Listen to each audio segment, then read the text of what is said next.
यार आप देख रहे हैं government employ news YouTube channel. 1 जनवरी 2004 और उसके बाद में सरकारी नौकरी में आए केंद्रीय कर्मचारियों के लिए पुरानी पेंशन योजना की फिर से बहाली, संसद से महत्वपूर्ण और ताज़ा अपडेट। जी हाँ दोस्तों, जैसे कि काफ़ी लंबे समय से केंद्रीय कर्मचारी और कर्मचारी संगठन एनपीएस की जगह पर ओपीएस को फिर से बहाल किए जाने की मांग कर रहे हैं। तो इसी बीच एक महत्वपूर्ण जानकारी आज 8 दिसंबर 2022 को निकल कर आ रही है और ये जानकारी निकल कर आ रही है राज्यसभा से। तो राज्यसभा में पेंशन और पेंशनभोगी कल्याण विभाग के द्वारा महत्वपूर्ण जानकारी दी गई है। तो यहाँ पर आप देख सकते हैं कि केंद्र सरकार के कर्मचारियों के लिए ओपीएस के संबंध में पत्र व्यवहार जो किया जा रहा है कि कब ओपीएस को लागू किया जाएगा या फिर लागू नहीं किया जाएगा, इसके संबंध में जो भी कार्यवाही फिलहाल पेंशन और पेंशनभोगी कल्याण विभाग के द्वारा की जा रही है उसकी जानकारी यहाँ पर मांगी गई थी। यानी कि उसके संबंध में सवाल पूछे गए थे और इन सवालों के जवाब पेंशन और पेंशनभोगी कल्याण विभाग के द्वारा दिए गए हैं, जिनके बारे में आपको इस वीडियो में बताया जाएगा। वीडियो को आप लास्ट तक जरूर देखें। लेकिन वीडियो में आगे बढ़ने से पहले सरकारी कर्मचारियों के लिए बेहतर पेंशन योजना के बारे में आपकी राय कमेंट बॉक्स में लिखकर बताएं। तो यहाँ पर श्री जावेद अली खान, श्री रामनाथ ठाकुर और श्री नीरज शेखर जी के द्वारा प्रश्न पूछे गए थे, जो कि इस प्रकार हैं कि क्या प्रधानमंत्री जी यह बताने की कृपा करेंगे कि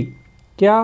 पेंशन और पेंशनभोगी कल्याण विभाग ने अगस्त 2022 के दौरान व्यय विभाग को 1 जनवरी 2004 के पूर्व जारी किए गए भर्ती संबंधी विज्ञापनों के आधार पर पुरानी पेंशन योजना के तहत केंद्र सरकार के उन कर्मचारियों जिन्हें 1 जनवरी 2004 के पूर्व या बाद में नियुक्त किया गया था उनको कवरेज प्रदान करने वाले सामान्य कार्यकारी आदेश जारी करने के लिए व्यय विभाग को सहमति और टिप्पणी के लिए एक संदर्भ और नोट भेजा था? यदि हाँ, तो उससे जुड़ी हुई जानकारी क्या है और क्या व्यय विभाग ने उक्त संदर्भ को अक्टूबर 2022 में कुछ प्रश्नों के साथ वापस भेज दिया है? यदि हाँ, तो उससे जुड़ी हुई जानकारी क्या है? और अगला सवाल यहाँ पर था कि उक्त प्रश्नों के संबंध में पेंशन और पेंशनभोगी कल्याण विभाग द्वारा व्यय विभाग को प्रस्तुत की गई प्रतिक्रिया का ब्यौरा क्या है और समयबद्ध तरीके से सहमति प्राप्त करने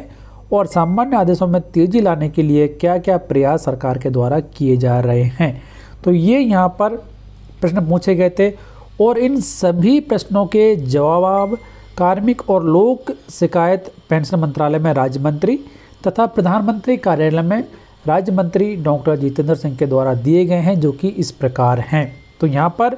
सबसे पहले बताया गया है कि माननीय दिल्ली उच्च न्यायालय के आदेशों के विरुद्ध भारत संघ द्वारा दायर किए गए कुछ एसएलपी और समीक्षा याचिकाओं को माननीय सर्वोच्च न्यायालय द्वारा खारिज करने के बाद उन सरकारी कर्मचारियों को जिनकी चयन प्रक्रिया 1 जनवरी 2004 के बाद पूरी हुई थी उन्हें पुरानी पेंशन योजना का लाभ देने की अनुमति देने के संबंध में सामान्य आदेश जारी करने के लिए व्यय विभाग को अगस्त 2022 में एक संदर्भ पत्र भेजा गया था। यानी कि सरकार के द्वारा पत्र लिखा गया था और इस विभाग द्वारा अगस्त 2022 में भेजे गए संदर्भ पत्र पर व्यय विभाग ने अक्टूबर 2022 में अपनी टिप्पणियां वापस सरकार को भेज दी हैं और इस संबंध में सामान्य निर्देश जारी करने का कोई निर्णय फिलहाल सरकार के द्वारा नहीं लिया गया है। आगे यहाँ पर बताया गया कि वित्त मंत्रालय आर्थिक विभाग ने दिनांक 22 दिसंबर 2003 की अधिसूचना द्वारा केंद्र सरकार के कर्मचारियों के लिए एनपीएस को लागू किया गया था। दिनांक 1 जनवरी 2004 से केंद्र सरकार की सेवा में सभी नई भर्तियों के लिए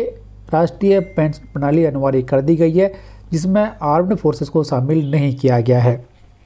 दिनांक 22 दिसंबर 2003 की अधिसूचना के उपबंधों को ध्यान में रखते हुए पुरानी पेंशन योजना या राष्ट्रीय पेंशन प्रणाली के अंतर्गत कवर करने के लिए पात्रता निर्धारित करने के लिए रिक्तियों के लिए दिए गए विज्ञापन की तारीख को सुसंगत नहीं माना जाता है। तो ये यहाँ पर सरकार ने कहा है कि जो सरकार के द्वारा 22 दिसंबर 2003 को नोटिफिकेशन जारी किया गया था उस नोटिफिकेशन में यह स्पष्ट नहीं किया गया है कि सरकारी कर्मचारियों की भर्ती के लिए जो विज्ञापन है उसको आधार नहीं माना जाएगा। उसमें ये कहा गया है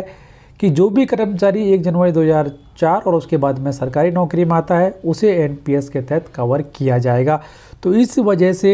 ऐसे केंद्रीय कर्मचारी जिनकी कि भर्ती का विज्ञापन 1 जनवरी 2004 और उससे पहले जारी हो चुका था, लेकिन भर्ती प्रक्रिया में देरी होने की वजह से उनकी नियुक्ति 1 जनवरी 2004 और उसके बाद में हुई थी। उन सभी को फिलहाल एनपीएस की जगह पर ओपीएस का लाभ नहीं दिया जाएगा। जिनको सुप्रीम कोर्ट के आदेश के अनुसार लाभ मिल चुका है उनको लाभ मिल चुका है। आगे आने वाले